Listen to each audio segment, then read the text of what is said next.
Kalau sebagai sebuah tribute kepada Susana, gue akan fine-fine aja tanpa harus meremake juga sosok orangnya gitu.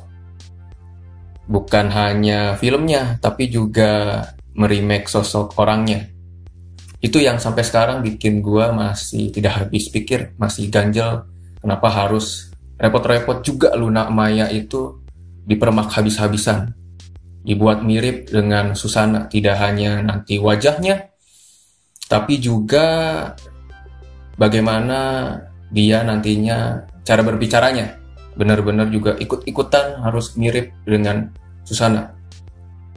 Tidak hanya filmnya sekali lagi, tapi juga orangnya kenapa harus di remake. Itu sih yang bikin gue sampai sekarang masih ganjel dan gak habis pikir gitu.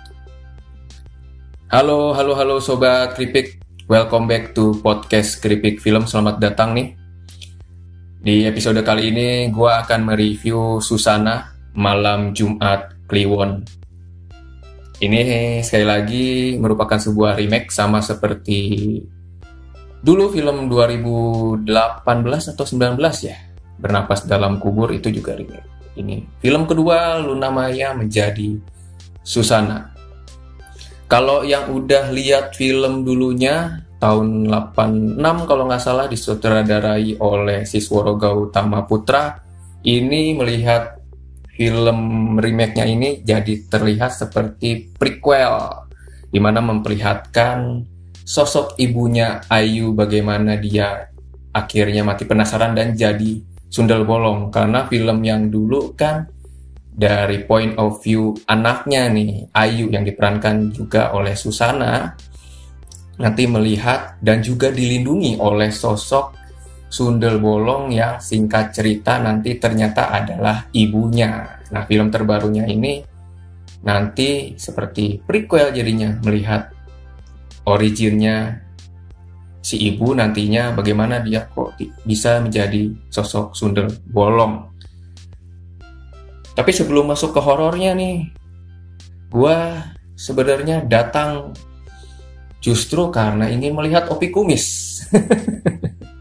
Yes, sebagai penonton channelnya Bang Komeng dan sering mengulang-ulang, entah sudah berapa juta kali gue mengulang video Komeng yang ke rumah Opi Kumis itu kan.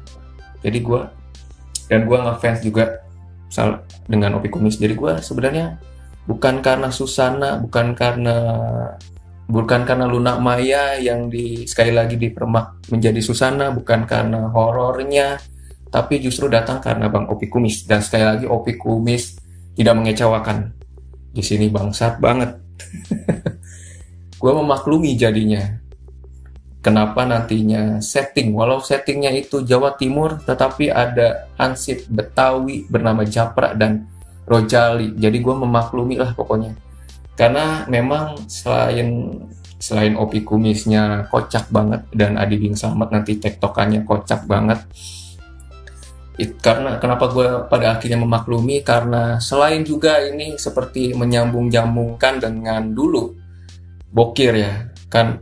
Oh, itu settingnya di Jawa atau di daerah manapun, tetap aja ada hansip dengan logat Betawi yang diperankan oleh Bokir, gitu kan. Jadi ya gue memaklumi nih ketika filmnya ingin terlihat membawa nostalgia film-film lamanya Susana gitu. Dan juga gue memaklumi lagi karena memang treatment Susana Malam Jumat Kliwon ini itu memang dari awal sampai akhir itu memang nyeleneh lah. Bukan untuk diseriusin lah, tapi untuk ditertawakan gitu, termasuk nanti horornya. Ya itu. Ya selain lawaknya yang kocak dan gue bener-bener puas dibikin ketawa gitu. Walaupun Opi Kumis diem aja gue ketawa. Selain lawaknya, ini adegan-adegan fatality ala Mortal Kombat. Ya ini kelebihan dari Malam Jumat Kliwon. Seperti pendahulunya juga yang justru meng-highlight adegan-adegan sadis. Di Malam Jumat Kliwon ini juga sutradaranya dan penulis Tumpal dan Guntur ini sekali lagi menyorot adegan-adegan sadis dan brutal. Walaupun ratingnya itu 13 tahun ke atas ya kalau tidak salah, tapi entah bagaimana adegan-adegan sadisnya itu bisa muncul di sini gitu, bebas berkeliaran. Jadi ya udah, gue fine aja lah, karena gue juga suka adegan-adegan brutal yang mengingatkan gue dengan Mortal Kombat, dan nanti di akhir juga ada yang seperti perpaduan antara Mortal Kombat dan Evil Dead. Jadi gue suka-suka aja. Ada kepala benyek, gue suka. Ada kepala nanti kena ketusuk bambu, gue suka gitu kan. Pokoknya ada hancur lebur, brutal, sadis, ya gue suka-suka aja. Selain lawak dan adegan-adegan kematian yang fatality ala Mortal Kombat, kelebihan lainnya juga terlihat dari setting. Setnya itu nggak main-main lah. Ya ini terlihat seperti film-filmnya Soraya. Soraya kalau urusan setting memang selalu megah. Jadi kelihatan budget yang besar itu lari kemana itu kelihatan gitu. Nanti di Malam Jumat Kliwon pun ada set pesta yang besar-besaran, pesta pernikahan gitu, lengkap dengan tari-tarian dan ada pertunjukan wayang. Wah, itu kan terlihat banget lah, mahal lah filmnya. Didukung juga dengan scoring yang juga mewah. Nggak mungkin dong filmnya udah megah, scoringnya biasa-biasa aja. Ya udah, sekalian aja lah scoring juga pakai orkestra. Jadi terlihat mengikuti, nyambung lah seperti setnya yang sudah luar biasa gitu, megah. Jadi musiknya pun harus megah juga, harus mewah gitu. Ya, lengkap lah jadinya. Tapi kalau ngomongin kekurangan, ya, ngomongin horornya nih, ya gue sekali lagi harus jujur, gue kecewa, tidak berkesan. Sama seperti film sebelumnya yang disutradarai oleh Rocky Soraya dan Agi Umbara, gue tidak terlalu berkesan lah dengan horornya. Jadi karena gue tahu, ya gue tidak ekspektasi horornya ini bakal bikin gue tutup mata atau bikin gue berdoa, jadi makanya gue datang untuk kopi kumis aja gitu. Yang udah pasti aja bakal tidak mengecewakan. Karena ya kalau ngomongin horor ya, gue bisa bilang ini ya seremnya ya tipis-tipis aja. Bukan horor yang menakutkan, tapi horor yang justru untuk ditertawakan dan untuk seru-seruan aja. Kalau urusan cerita, gue lebih mending ini sih, lebih mending yang ditulis oleh Tumpa. Karena di yang sebelumnya, di bernapas dalam lumpur kubur itu gue terasa filmnya itu tidak utuh secara penulisan. Dan di sini walaupun nyeleneh gitu kan, walaupun ya agak konyol-konyolan, tapi terlihat runut lah gitu. Walaupun bagian romansanya gue terasa seperti kayak dulu, seperti Luna dan Junot. Di sini Luna Maya di sini mengulang lagi tuh romansanya kecut antara Luna Maya dan nanti Surya gitu, yang diperankan oleh Margantara gitu.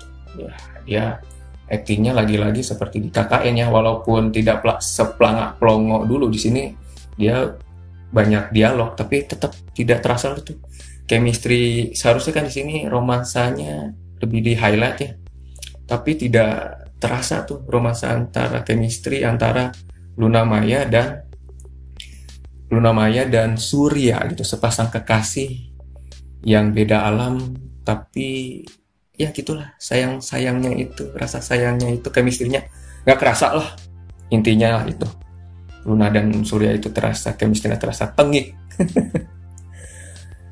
Ya overall gue masih ya cukup terhibur lah, karena gue juga ekspektasinya memang hanya ingin melihat Opi Kumis dan adegan-adegan sadis ya kan.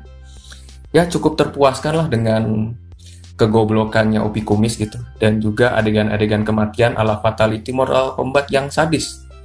Tapi sekali lagi gue nggak terkesan loh dengan keseluruhan konsep horornya yang seperti predesesornya itu seramnya tipis. Overall dari gue ya tetap dapat 3 dari 5 bungkus Creepy.